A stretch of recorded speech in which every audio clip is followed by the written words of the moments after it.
The number one question I have been asked this year has nothing to do with where I'm from.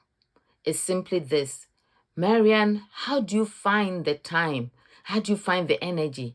How do you manage a 9 to 5 and still show up consistently for your 5 to 9 passion without burning out? The truth is, I don't have a secret formula, but I do have a system.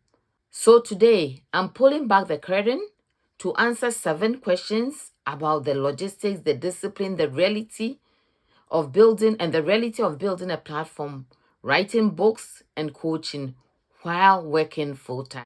Hi. I am Marian, and on this channel, we move past just surviving cultural differences.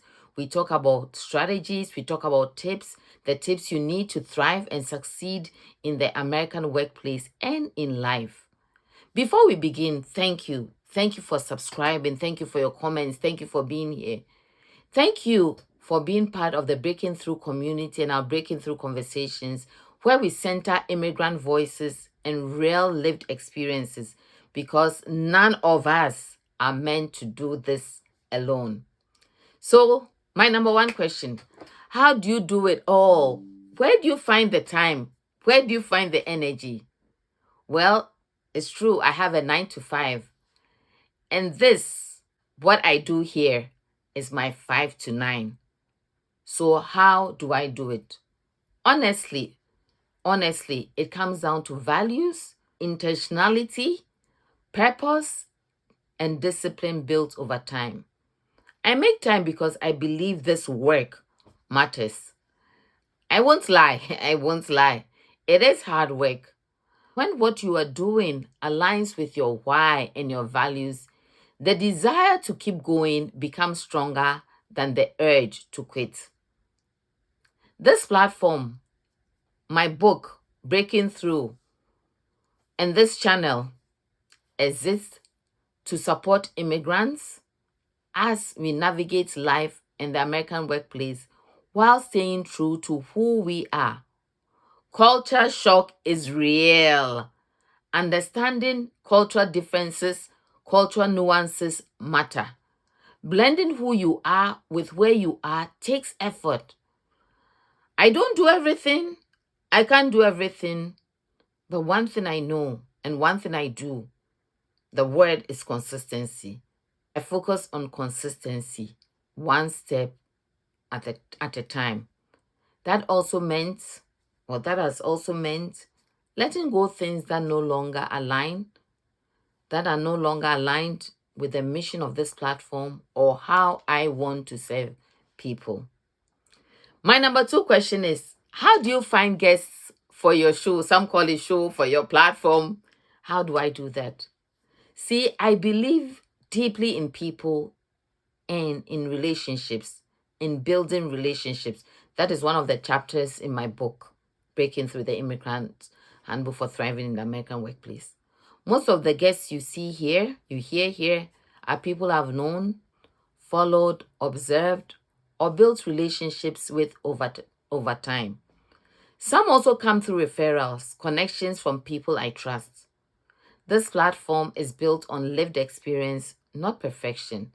It's not a performance, it's not a rehearsal. It's about sharing, supporting, and helping others learn, grow, and do better. What I have learned is this: when you lead with authenticity and respect, people are willing to trust you with their stories. They are willing to be vulnerable, sharing their wins, their challenges, their opportunities, and the lessons they have learned along the way. Question number 3. Have you ever felt like quitting? Yes. Absolutely yes. There have been moments where I've asked myself, should I stop? Should I continue? Especially when growth felt slow or unseen. But when I reflected on my why, every time I have reflected on my why, I've realized something important. This platform, this channel, the work that I'm doing is not about views. It's not about viral moments. It's about impact. It's about making a difference.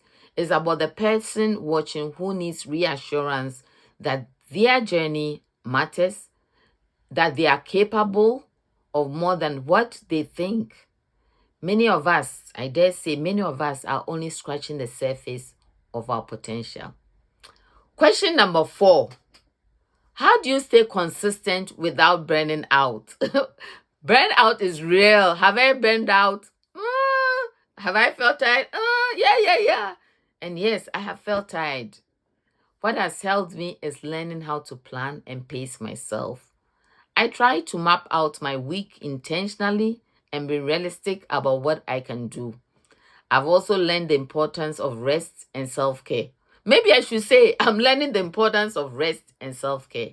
And honestly, one thing that helps is that I enjoy this work and my community, my support, the encouragement I receive from them. I love writing, I love storytelling, I love seeing ideas come together. When the work aligns with your purpose, it fuels you even on hard days.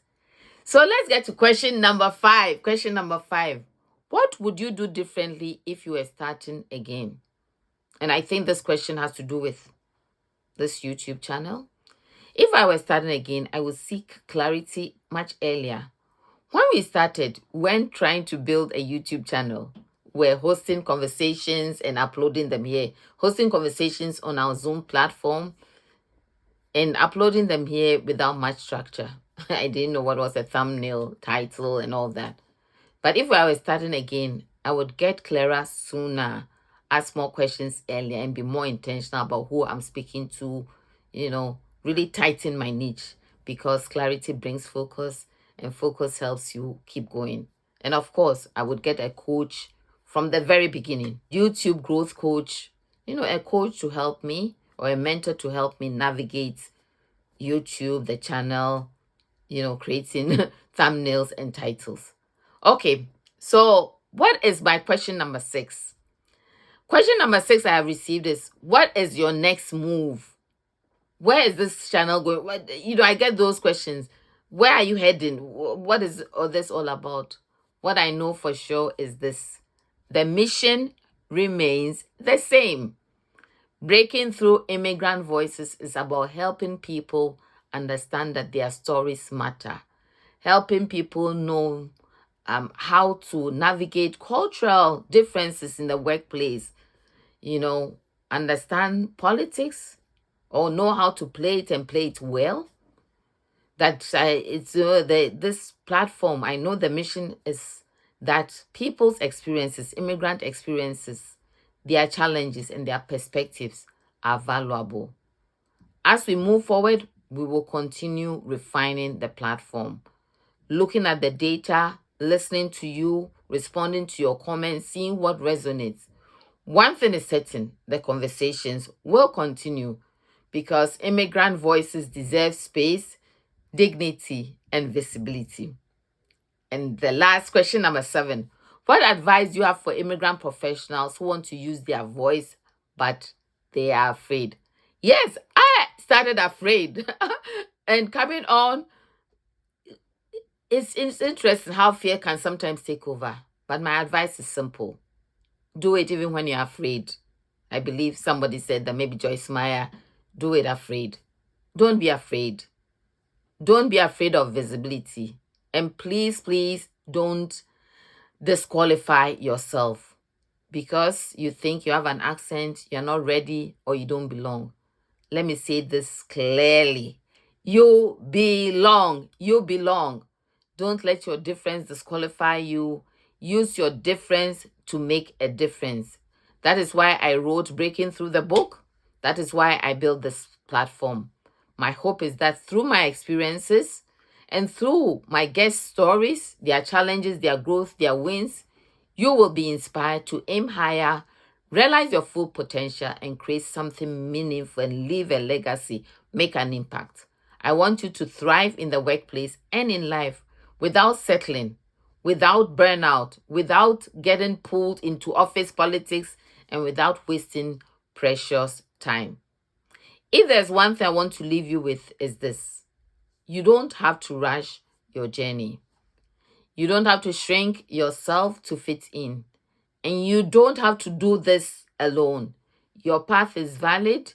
your pace is enough, and your voice matters. Your voice matters. So let's say this together. I am allowed to take up space. My voice matters. My story has value. I am allowed to take up space. My voice matters. My story has value. If you haven't already, please subscribe to this channel. Explore our videos on emotional intelligence, mental health, coaching, and don't struggle alone. If this video encouraged you, share it with someone who needs to hear it. And let me know in the comments which question resonated with you most. And as we look ahead, cheers to 2026, a year of purpose and impact. We are breaking through.